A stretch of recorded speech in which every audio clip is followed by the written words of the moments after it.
know what? I never noticed this, but my pet bat has the same number of fingers as my pet alligator. Isn't that a quinky dink? One of the main arguments Darwin used for his theory was that of homology, these odd similarities between very different animals. Why would they be so similar unless they were related? And this does make sense. After all, take siblings. They look pretty similar. They're closely related. Then take cousins or third uncles or former roommates, or that weird guy down the street who's always going on about how he's a real human, but you're pretty sure he's just a stack of goblins in a trench coat. You can't fool me, I'm onto you. Anywho, Darwin wasn't the first one to notice this, but he did harness it as a central proof in the origin of species. It's to this day used as great evidence for evolution, but is it really? Here's the story. Careful observers for a long time have noticed that very different creatures have very similar bits. These sorts of ideas date all the way back to Aristotle. If we fast forward to the 1800s, anatomist Sir Richard Owen coined a term for these observations: homology. Take a look at this guy.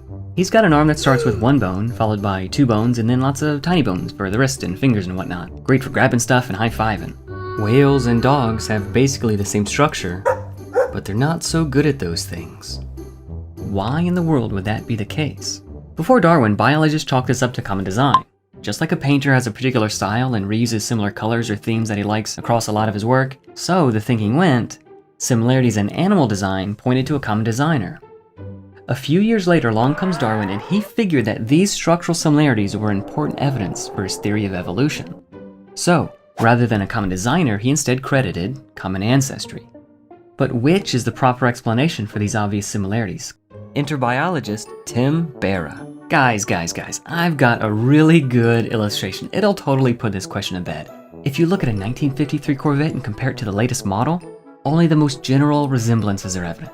But if you compare 53 and 54 side by side and so on, the descent with modification is overwhelmingly obvious. The evidence is so solid and comprehensive that it can't be denied by reasonable people.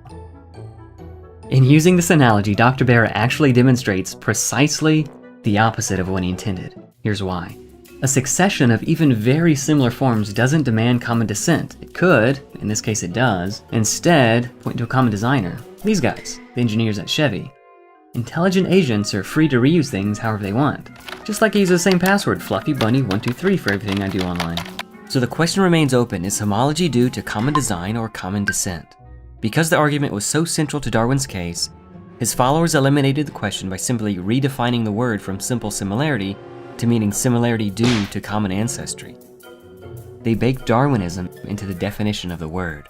Homology now typically means similarity due to common ancestry. It's a clever way to end an argument if you can get away with it, but for anybody paying attention, it's a baldly circular one. Common ancestry because common ancestry. We gotta flag all the play, circular reasoning, illegal use of logic, 5-yard penalty, repeat the 4th grade. Oh come on, no serious biologist could possibly make that mistake. Nobody defines homology that way and then uses it as evidence for evolution. Come on, people couldn't possibly be that dumb. The circular argumentation is still regularly used in high school, even college level textbooks, and many a YouTube video. The surprising thing is that many otherwise very smart people didn't realize this. However, more and more people are seeing the problem for what it is. So what are the options in trying to solve this problem and escape the vicious circularity? Seeing their success at redefining homology, some tried to redefine circular reasoning too. Alright, let's see here. Whoa, it's not circular reasoning, let's call it reciprocal illumination. Fancying up a term doesn't really change the argument. Did you order a pizza? I told you I'm making meatloaf. Oh, this isn't pizza, it's an elliptical caloric transmission device. Oh, okay. Gahoo!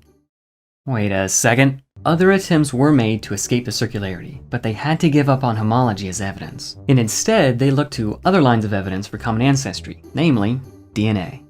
Eyeballing bones was a bit subjective anyway. It's kind of like trying to guess what someone's thinking by looking at their face. Oh wow, I wonder why he looks so sad. You think somebody died? It's hit or miss.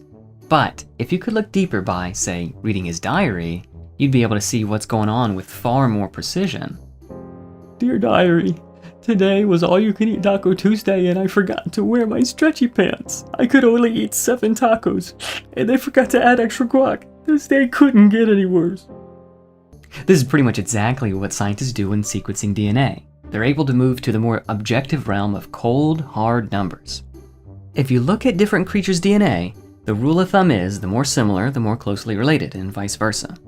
Biologists expected to see a gradual branching path of DNA mutations from species to species, and they did find some success. Take for instance this little guy. He's a gene called cytochrome C. You can find a version of him in such places as your handsome or beautiful self, chimpanzees, dogs, moths, even yeast. He's one of the most commonly sequenced portions of DNA, so it's a great test case to see if the similarities hold up and point toward common ancestry. So, if we compare your cute little cytochrome C to this ugly, hairy chimpanzee cytochrome C, they look exactly alike. Weird. With dogs, there's about 90% similarity, moths, about 2/3 similar, and yeast, only about half similarity. Wow, just what we'd expect. These results must be really strong evidence of common ancestry. Whoa, no, who let you in here? Shoo, get out of here! Meet cytochrome B. He's a lot like C, except he likes to throw monkey wrenches into Darwin's expectations. He's just one example of many. If Darwinism is true, we should be able to construct a reasonably consistent family tree pretty much no matter what genes we compare. But that's far from the case. In reality, using genes like cytochrome C as evidence for common ancestry is just a good example of molecular cherry picking. Depending on what genes are used, biologists will come up with wildly different ancestry and contradictory trees of life. Comparing different animals' cytochrome B genes, scientists found cats and whales cavorting in the primate club, kicking poor little cute little tarsiers out into the cold, frogs and birds and fish carrying on together in their own strange little group, and even sea urchins masquerading as chordates. It's madness! Molecular evidence, as it turns out, does very little to support homology. It's basically a big, wet blanket for the hopeful biologists who study the field. So, homology can't be used as evidence for evolution because it assumes the very thing it's trying to prove. And when biologists try to fix it by pointing to DNA or other areas, it only further undermines the case.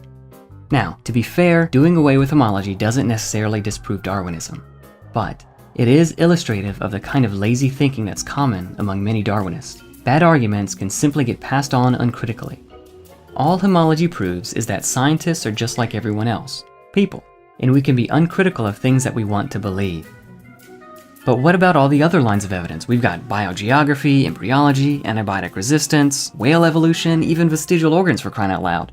Is this kind of lazy thinking when dealing with evidence for evolution a one-off mistake in biology, or is it more pervasive? That's a great question for another video.